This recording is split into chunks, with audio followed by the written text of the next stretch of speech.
এই অপশনগুলো কি কি আছে, যেমন মিডিয়া, মিডিয়া নামের একটা অপশন দেখতেছেন। এইটার কাজ হচ্ছে আপনি বিভিন্ন ইমেজ, বিভিন্ন অডিও, ভিডিও যদি কোনো একটা নিজের মানে ডাউনলোড করতে চান, মানে দিতে চান, তখন ওই জিনিসগুলো এখানে জড়ো হবে আসে লাইব্রেরিতে।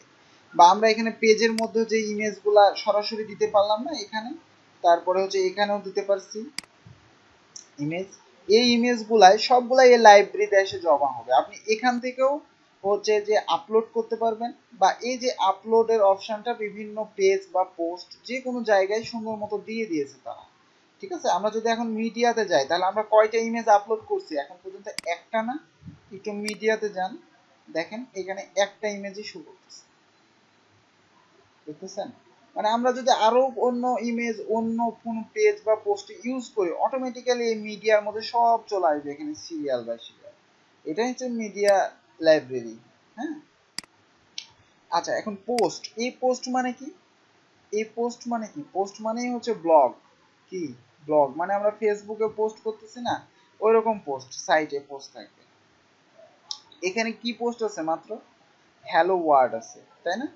আচ্ছা, তো আমরা কি করি, এখন একটা নতুন পোস্ট করব, নতুন পোস্ট করবে একই সিস্টেম প্রত্যেকটা। দেখেন এখানে অল পোস্ট নামের একটা অপশন আছে, এখানে অ্যাড নিউ থেকে নতুন করতে পারবেন, এখানে ক্যাটাগরি তৈরি করতে পারবেন, এবং এখানে ট্যাগস নামের একটা অপশন আছে।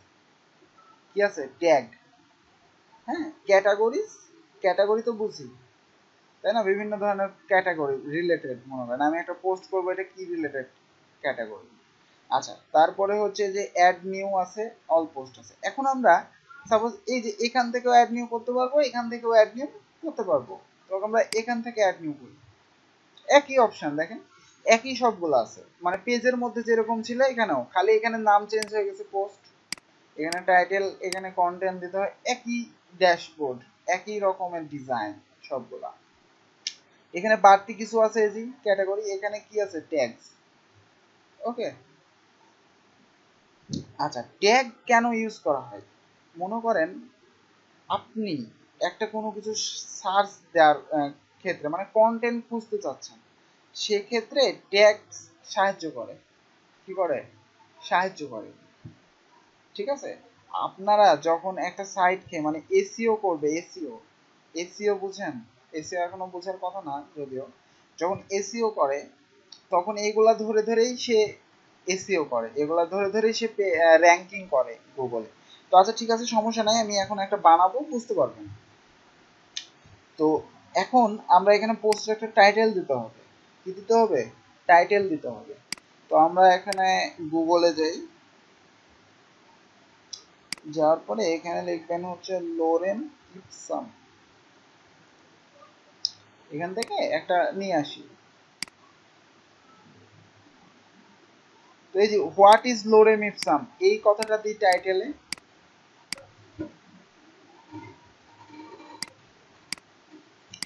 এখানে এই কথাটা দিয়ে দিলাম। আর কন্টেন্টের মধ্যে সাপোজ এই যে কিছু কন্টেন্ট আমি দিয়ে দিতেছি, পেস্ট করবেন। ওই তো টাইটেল থাকবে, কন্টেন্ট থাকবে, এবার পাবলিশ করেন, একই রকম প্রত্যেকটা। আচ্ছা, এবার আমরা যখন অল পোস্টে যাব, দেখবো যে এখানে দুইটা হয়ে গেছে, একটা আগে ছিল ডিফল্ট ভাবে হ্যালো ওয়ার্ড থাকে, ওয়ার্ল্ড, আর একটা নতুন বানালাম একই। এবং ইভেন এখানে দেখেন নিচে চারটায় অপশন আছে, যেগুলো পেজের মধ্যেও কিন্তু ছিল, একই সিস্টেম। আপনি কোনো একটা ডিলিট করতে চাইলে এটাতে ক্লিক করলে ডিলিট হয়ে যাবে।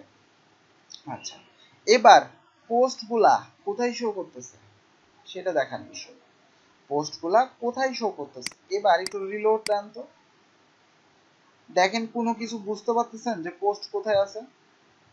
কোনো কিছু বুঝতে পারতেছেন?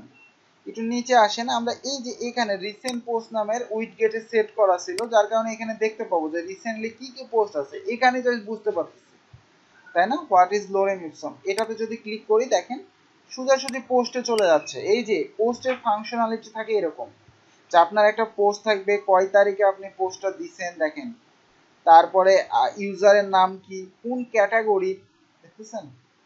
আপনি যদি ট্যাগ ইউজ করেন, ট্যাগ যদি মনে করেন এখানে দিলেন হচ্ছে, এই যে এখান থেকে ট্যাগ নতুন একটা অ্যাড করতে পারবেন, মনে করেন লোরেম দিলেন, লোরেম, লোরেম দিয়ে সার্চ করলে পাওয়া যাবে এরকম টাইপের।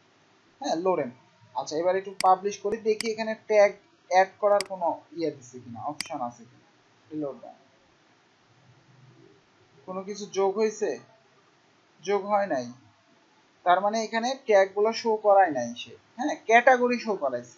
এখানে দেখেন আনক্যাটাগরিজ লেখা আছে, মানে কি আমাদের এখানে লক্ষ্য করেন এই যে আনক্যাটাগরিজ মানে এখানে নতুন কোনো ক্যাটাগরি নাই, নতুন কোনো ক্যাটাগরি নাই। আপনি যদি এটাকে নতুন একটা ক্যাটাগরির মধ্যে রাখতে চান, মনে করেন এখানে দিলেন হচ্ছে টেস্ট, টেস্ট টেক্সট, এটা দিলেন ক্যাটাগরি, মানে টেস্ট করার জন্য আমি এই টেক্সটগুলো বসাইছি, এটা এই ক্যাটাগরি থাকবে। তো এখানে একটা ইন্টার দিবেন, এটা তৈরি হয়ে যাবে অটোমেটিক্যালি। এখন দুইটাতেই টিক চিহ্ন আছে, আমি জাস্ট রাখতে চাচ্ছি কোথায়, টেস্ট টেক্সটে, তো এটাকে টিক চিহ্ন অফ করে দেন। এখন আপডেট করেন, দেখেন এটাই সেট হয়ে যাবে। এখানে এবার রিলোড দেন, এই যে দেখেন টেস্ট টেক্সট চলে আসছে ক্যাটাগরি, বুঝেছেন? এবং কোন তারিখে আপনি এটা দিচ্ছেন সেই তারিখেও এখানে শো করবে। ইভেন এখানে কমেন্ট করতে পারবে, কমেন্টের ফাংশন। কোনো একজন এই পোস্টটা দেখছে, পছন্দ হয়েছে, তার কি মতামত সে এখানে কমেন্ট করতে পারবে, যেরকম ফেসবুক, ঠিক আছে, ওরকম সিস্টেম। তো এখানে ইউজ আরো কমেন্টের অনেক ফাংশনালিটি আছে এখানে। মানে আমি যখন এটাকে, আমি যেহেতু এখন লগ ইন করা অবস্থায় আছি মানে ড্যাশবোর্ডে, তার জন্য আমাকে এখানে শো করতেছে না। এখানে আপনার ইমেল দিতে হবে, আপনার হচ্ছে নেম দিতে হবে, এরকম আরো ইনপুট বক্স আসবে এখানে, দেখাচ্ছি একটু পর, সমস্যা নেই। তো আমাদের ব্লগ মেনলি এরকম থাকা উচিত, এরকম। বা আমরা চাইতেছি একটা নতুন একটা মেনু বানাবো, যে মেনু একটা পেজের নাম হবে ব্লগ, এবং ওই পেজে আমরা এখানে যতগুলো পোস্ট দিব সবগুলা ওখানে শো করবে, সবগুলা ওখানে শো করবে। কিভাবে, এটা অনেক ইম্পর্টেন্ট জিনিস, ভালো করে বুঝতে হবে, লক্ষ্য করেন। তো আমি কি বলেছি প্রশ্নটা, আমি বলছি যে এইখানে আমি একটা পেজ বানাতে চাচ্ছি, মানে মেনুতে অ্যাড করতে চাচ্ছি একটা নাম, নাম হচ্ছে ব্লগ। ওইখানে ক্লিক করলে জাস্ট আমরা কি কি পোস্ট করব, এখান থেকে কি কি পোস্ট করব সবগুলো ওই ওর মধ্যে শো করবে, মানে একটা নির্দিষ্ট একটা পেজের মধ্যে শো করবে। আমরা এই জিনিসটা করতে চাচ্ছি কিভাবে, তো প্রথমে আমাকে কি করতে হবে, একটা পেজ বানাইতে হবে না, প্রথমে আমাকে একটা নতুন পেজ বানাইতে হবে, যেহেতু পেজের মধ্যে অ্যাড করতে যাচ্ছি। পেজের নাম দিলেন হচ্ছে ব্লগ। তো এখানে কন্টেন্ট দেওয়ার দরকার নাই, যেহেতু আমি কি করব, বা কন্টেন্ট দিতেও পারেন, সমস্যা নাই। তো ব্লগের মধ্যে যেহেতু আমি ওই পোস্টগুলো রাখবো, এই পোস্ট যতগুলো আছে এগুলো, তো এই জন্য আমি শুধুমাত্র ব্লগ একটা নাম দিলাম, এখানে পাবলিশ করলাম। এবার অ্যাপিয়ারেন্স থেকে কোথায় যাব, মেনু, মেনুতে যে কি করবো, যে ব্লগটাকে এখানে নিয়ে আসবো, আমাদের মেনুতে অ্যাড করে দেবো। এবার সেভ করব, এখানে তাহলে এখন ব্লগ নামের পেজটা আসার কথা না, আসছে। এখন এখানে ক্লিক করেন, কিছু নাই। এখন আমি চাইতেছি কি, এখানে ক্লিক করলে পোস্টগুলো শো করবে। কোন পোস্ট, এই যে এখান থেকে যতগুলো পোস্ট আমি দিব, মানে এক এক করে নতুন নতুন যে পোস্টগুলো আসবে প্রত্যেকটাই এখানে আসবে, এর মধ্যেই জাস্ট, আর কোনোটার মধ্যে আসবে না। তো এখন কি করতে পারে, এটার জন্য একটু লক্ষ্য করেন, ভালো করে দেখবেন। এইখান থেকে সেটিং এ যাবেন, সেটিং থেকে এখানে রিডিং নামের একটা অপশন পাবেন, রিডিং নামের একটা অপশন পাবেন, এখানে ক্লিক করবেন। এখানে একটু লক্ষ্য করেন, প্রথমেই কি আছে, front page display, your latest post. এখন আমাদের কি করা আছে, ইওর লেটেস্ট পোস্ট। আমি যদি এখানে একটু লক্ষ্য করেন, আমাদের সাইটটা রিলোড দিই, দেখেন পোস্টগুলা শো করতেছে, এই যে লেটেস্ট পোস্ট, এই যে পোস্টগুলা এভাবে শো করতেছে, দেখছেন? মানে সাইটটা যখন আমি রিলোড দেবো, এটা এই সিস্টেম করা আছে, এখন এই সিস্টেম করা আছে, মানে সাইটটা রিলোড দিলেই পোস্টগুলো আসতেছে প্রথমে, কিন্তু আমি চাইতেছি এখানে থাকবে না, আসবে এই ব্লগের মধ্যে, ব্লগের মধ্যে পোস্টগুলো থাকবে। এই জন্য যেটা করবেন, এই যে এইখানে আসবেন, এই স্ট্যাটিক পেজ দিয়ে এখানে আপনি সিলেক্ট করতে পারবেন কোন পেজে কি রাখতে চাচ্ছেন। তো নিচে অপশন আছে দেখতেছেন, পোস্টেজ পেজ, মানে এখান থেকে আপনি কোন পেজটাকে পোস্ট হিসেবে রাখতে চাচ্ছেন, মানে পোস্টগুলো কোন পেজের মধ্যে শো করবে। তো এখানে দেখেন ব্লগ অলরেডি চলে আসছে, মানে আমি ব্লগ পেজ একটা বানাবো, পেজের মধ্যে যতগুলা পেজ আছে সব এখানে কিন্তু শো করবে, যেহেতু আমি ব্লগ বানাইছি একটা পেজ, সুতরাং এখানে চলে আসছে। তো এখানে যদি ব্লগটা ক্লিক করি, এবার যদি সেভে ক্লিক করি, এইবার এখানে একটা রিলোড দেন, দেখেন এখানে আর এখানে কি তাও শো করতেছে, তাই না? এবার ব্লগে একটা ক্লিক করেন, দেখেন ব্লগে শো করতেছে, ব্লগের মধ্যে আছে না? এখন আমরা চাইতেছি যে এই জিনিসটা বাদ দিতে, মানে এই হোমের মধ্যেও শো করতেছে, মানে সাইটটা যখন রিলোড দেবো তখনও শো করতেছে, এটা এটা বাদ দেওয়া উচিত না? তো আপনাকে আগে নির্ধারণ করতে হবে যে আপনি এই যে সাইটে ঢোকার সময় এখানে কি শো করাইতে চাচ্ছেন, এটা আগে নির্ধারণ করতে হবে কি শো করাইতে চাচ্ছেন। তো মনে করেন আমি চাইতেছি আর একটা পেজ বানাবো, এখান থেকে নতুন একটা পেজ বানান, আবার নাম দেন হোম। এই পেজের মধ্যে এই পেজের কন্টেন্ট বা যেগুলো থাকবে সেগুলা আসবে প্রথমে, সাইট রিলোড দিলে সেগুলো আসবে। তো এখানে আমরা জাস্ট একটা ইমেজ সেট করব, ইমেজ, নতুন একটা ইমেজ দিই। এর মধ্যে কোনো ইমেজ টিমেজ আছে? এই যে আছে, সুন্দর ইমেজ, ইমেজ দিই। হ্যাঁ, এই ইমেজটা মনে করেন সাইটটা যখন রিলোড দিবে এই ইমেজটা পাবে। আচ্ছা, পাবলিশ করেন। এখন এই হোমটা তো আমাদের মেনুর মধ্যেও অ্যাড করা নাই, মেনুর মধ্যে অ্যাড করতে হবে না, এখানে নাই। তো আমাদের কোথায় যাইতে হবে? অ্যাপিয়ারেন্স থেকে মেনু। এবারে যে এই হোমটাকে অ্যাড করেন,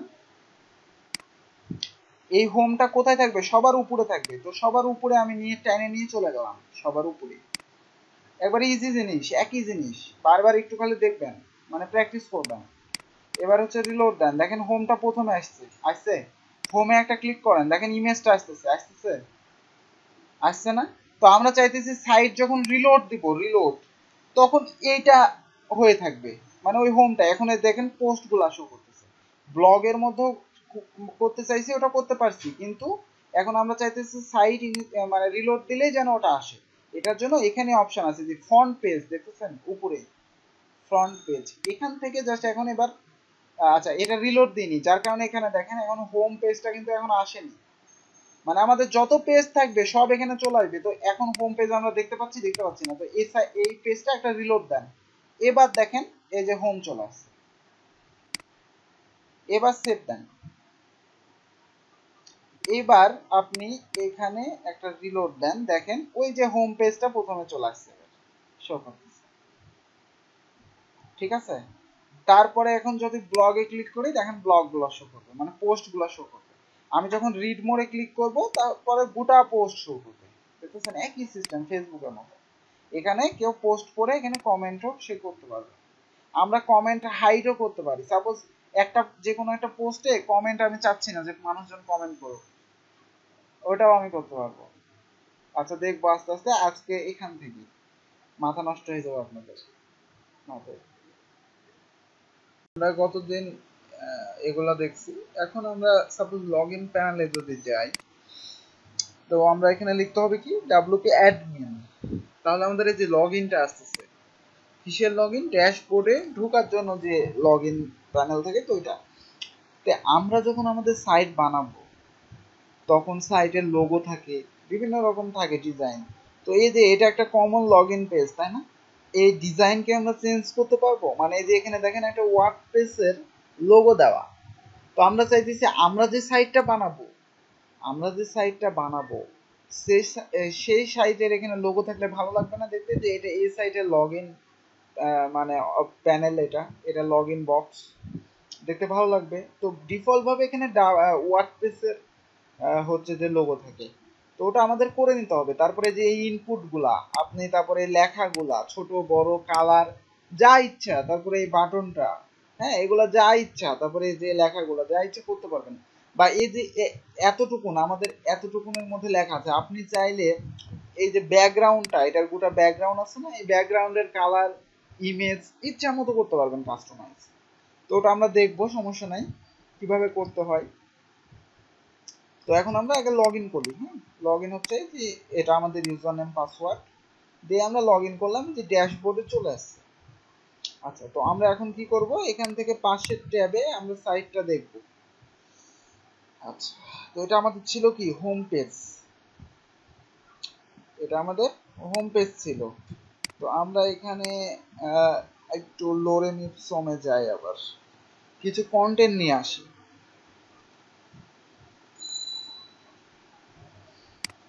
এখানে হোম পেজটা একবারে ফাঁকা দেখাচ্ছে, এখানে কিছু কন্টেন্ট রাখবো।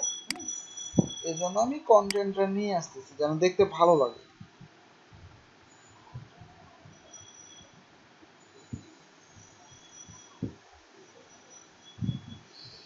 আচ্ছা, তো আমরা হচ্ছে যে সাপোজ এখান থেকে কন্টেন্টটুকু নিচ্ছি, নেওয়ার পরে এখন এখানে দিতে চাইলে আমরা কার মধ্যে যাইতে হবে? এখানে এখানে আমরা চেঞ্জ করতে যাচ্ছি, এখানে কন্টেন্ট বসাইতে যাচ্ছি, তাহলে এখানে কার মধ্যে যাব? এখানে কার মধ্যে যাব?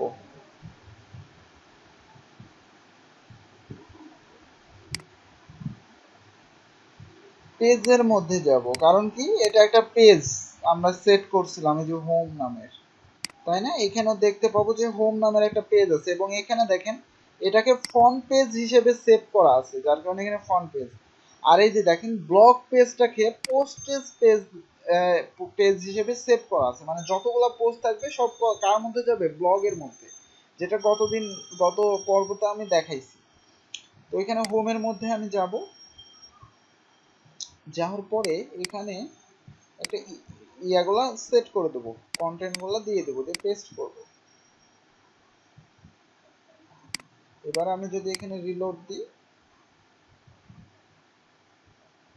এই যে কন্টেন্ট শো করতেছে, তাই না? হোমে শো করতেছে এবং ব্লগে গেলে আমাদের পোস্ট যতগুলা করব এখানে এক এক করে আসতেই থাকবে। আচ্ছা, এখন আমরা যেটা করব সেটা হচ্ছে যে আমি সাপোজ আরেকটা পোস্ট করতে চাচ্ছি, পোস্ট করেন, আবার একটা নতুন পোস্ট করেন। তো সাপোজ এটা টাইটেল দেন পোস্টের,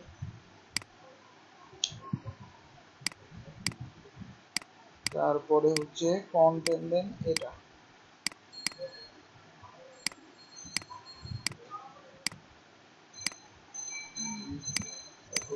কপি করলাম, এখানে দিয়ে দিলাম। এখন যদি আমি এখানে পাবলিশ করি বা এখানে একটা নতুন একটা ক্যাটাগরি বানাইতে পারি, সাপোজ ক্যাটাগরির নাম হচ্ছে নিউ, নিউ নামের ক্যাটাগরিতে এটা থাকবে।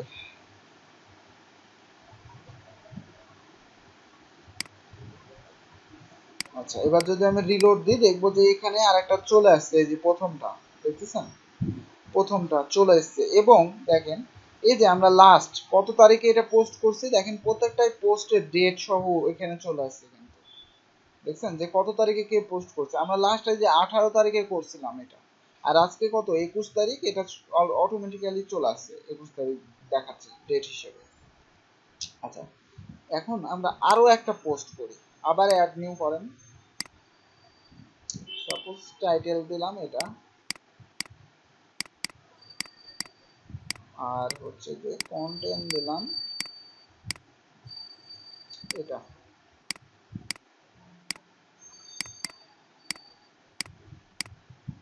এবার পাবলিশ করলাম, কোনো ক্যাটাগরি দিলাম না এখানে।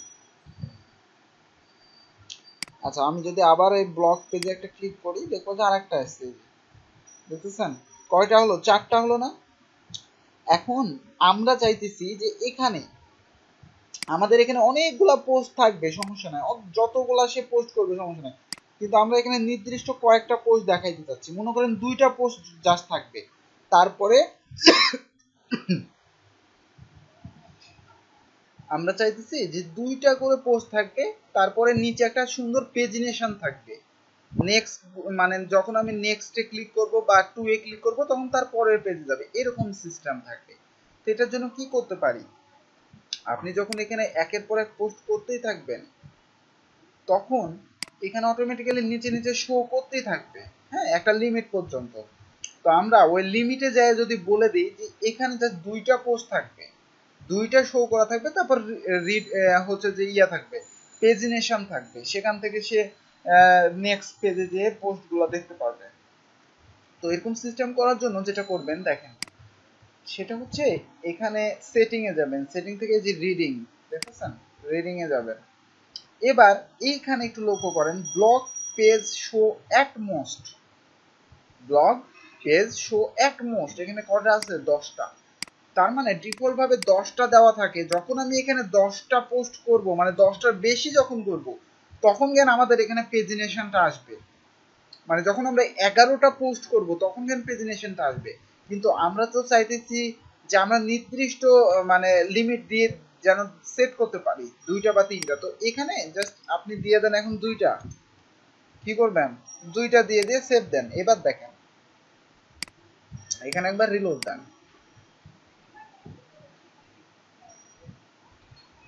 এখানে দেখেন এবার কয়টা শো করতেছে, একটা 2টা দেখতেছেন। যে 2টা আজকে করছি মানে লেটেস্ট যেটা থাকবে সেই 2টাই আসবে এখানে।